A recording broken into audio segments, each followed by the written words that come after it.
In 1977, Apple, a young, fledgling company on the West Coast, invents the Apple II, the first personal computer as we know it today. IBM dismisses the personal computer as too small to do serious computing and unimportant to their business.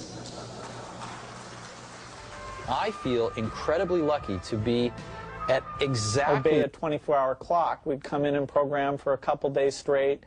We'd, you know, 4 or 5 of us, when it was time to eat, we'd all get in our cars and kind of race over to the restaurant and sit and talk about what we were doing. Sometimes I'd get excited talking about things I'd forget to eat, but then we'd just go back and program some more.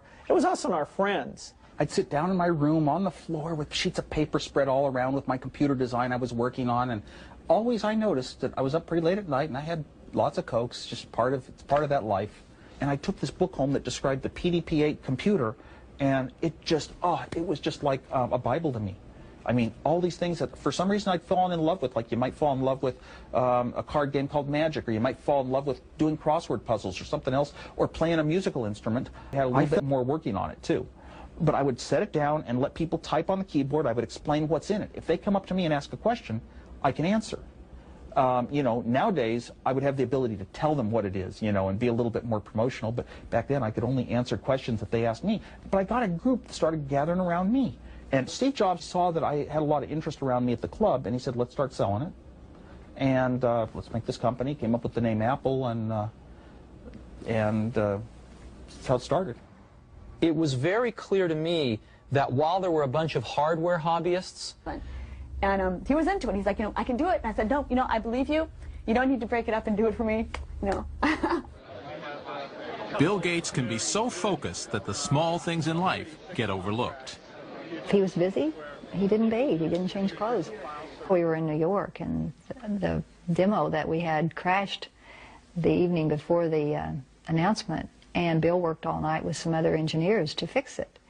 Well, it didn't occur to him to take 10 minutes for a shower after that. Just didn't occur to him that that was important. And he badly needed a shower that day.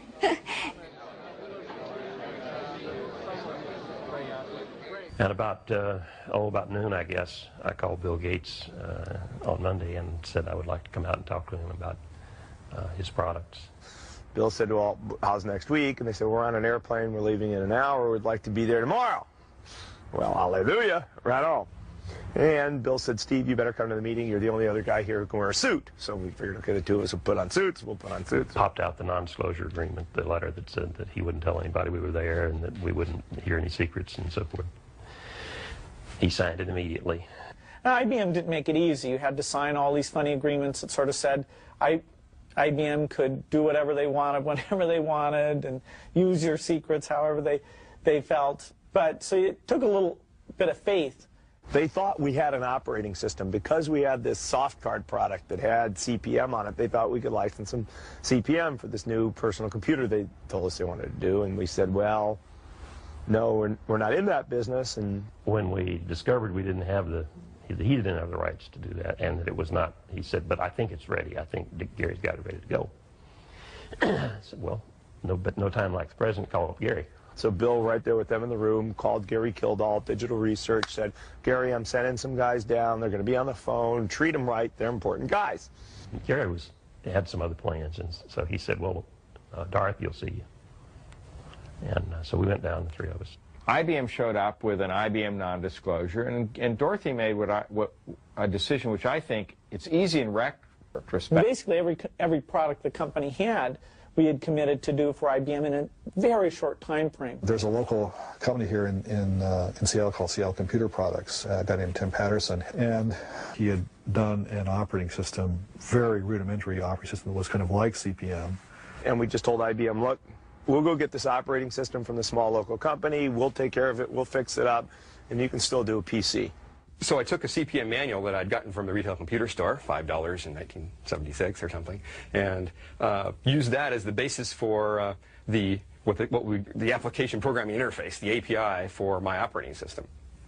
And so using these ideas that came from different places, I started in April, and it was about half time for 4 months. I before I had my first working version. But then we went back and said to them, look, you know, we want to buy this thing. And SCP was, like most little companies, they, you know, always needed cash, and so that was when they went. No control over our licensing to other people. And the lesson of the computer industry in mainframes was that over time people built compatible machines or clones, whatever term you want to use. And so really the primary upside on the deal we have with IBM, because they had a fixed fee, we got about $80,000, and we got some other money for some special work we did, but no royalty from them. And that's the DOS in BASIC as well. And so we were hoping a lot of other people would come along and do compatible machines. What IBM said was, it's okay, corporate America, for you to now start buying and using PCs. And if it's okay for corporate America, it's got obnoxious.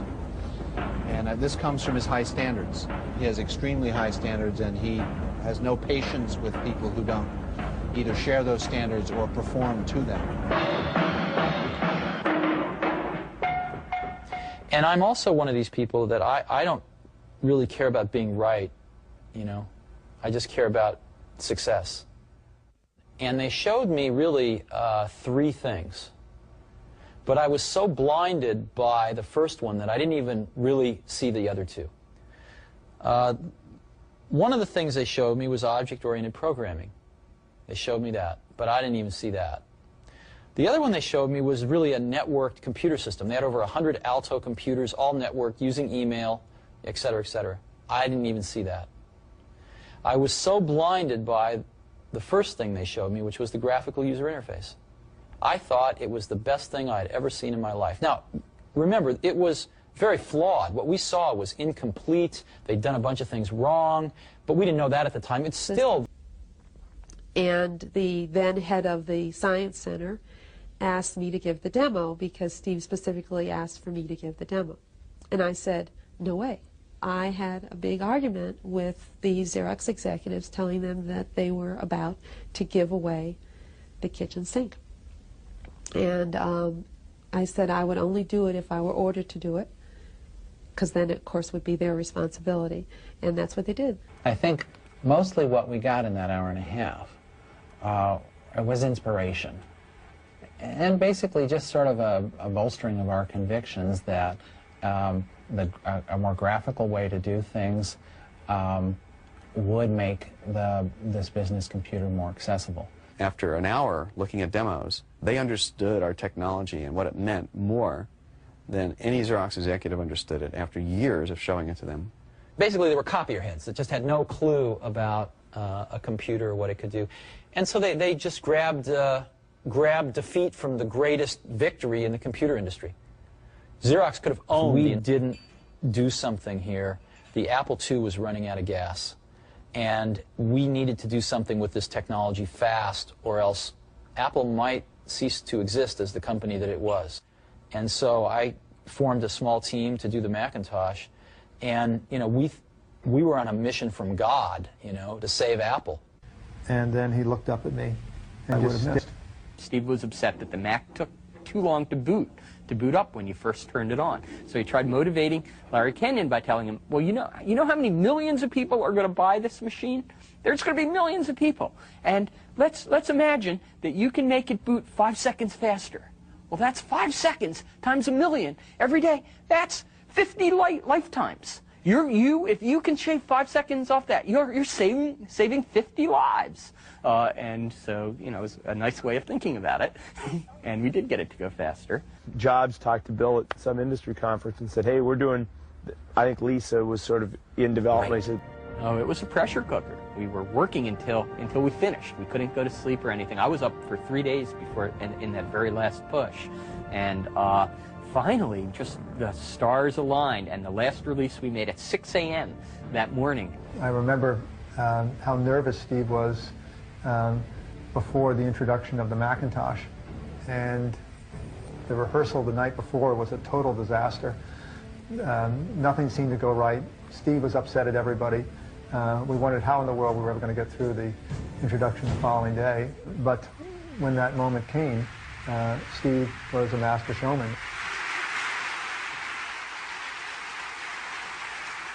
There have only been two milestone products in our industry. The Apple II in 1977 and the IBM PC in 1981.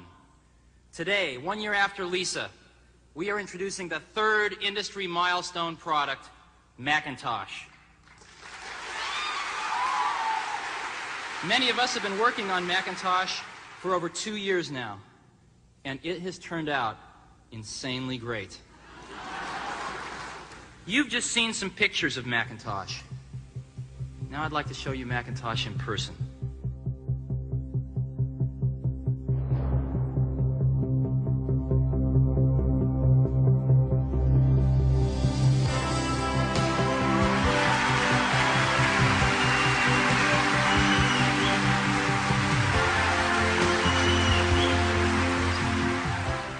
It comes down to trying to expose yourself to the best things that humans have done, and then try to bring those things in to what you're doing.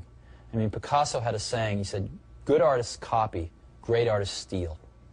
And we have, you know, always... Yeah, or who has the most innovative technology. The industry was measured by who had the most open system that was adopted by the most other companies. And the Microsoft strategy ultimately turned out to be the better business strategy. The only problem with Microsoft is they just have no taste. They have absolutely no taste. And what that means is, I don't mean that in a small way, I mean that in a big way. In the sense that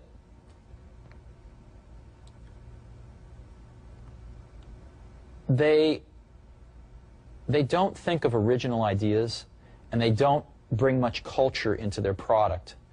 And you say, well, why is that important? Well, you know, proportionally spaced fonts come from typesetting and beautiful books. That's where one gets the idea. If it weren't for the Mac, they would never have. I will admit, quite frankly, that I think Windows today is probably 4 years behind, 3 years behind, where it would have been had we not danced with IBM for so long. Because the amount of split energy, split work, split IQ in the company really cost our end customer real innovation in our product line. And so whenever I hear these criticisms, which I got to say sting sometimes, I say to myself, just you watch Windows 95, Windows 90. There's no lack of focus. There hasn't been here for the last 3-4 years since we didn't have this big split with IBM.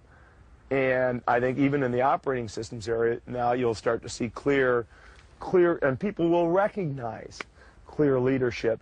You know, we just keep making them better. We get millions of phone calls. We get to go out there and talk to customers, and there's nothing cast in concrete. If people decide there's something that we should change, we change it. It's a lot better than most industries in that sense. I think there's going to be change, and Microsoft's future is not assured. I hate the PC with a passion. Me going down to the store and buying Windows 95, gotta get in my car, drive down to a store, buy a cardboard box full of bits, you know, encoded on a piece of plastic, a CD-ROM, bring it home, read a manual, and install this thing. You must be kidding.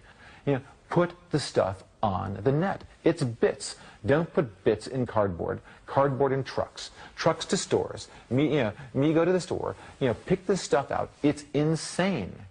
Okay, I love the internet.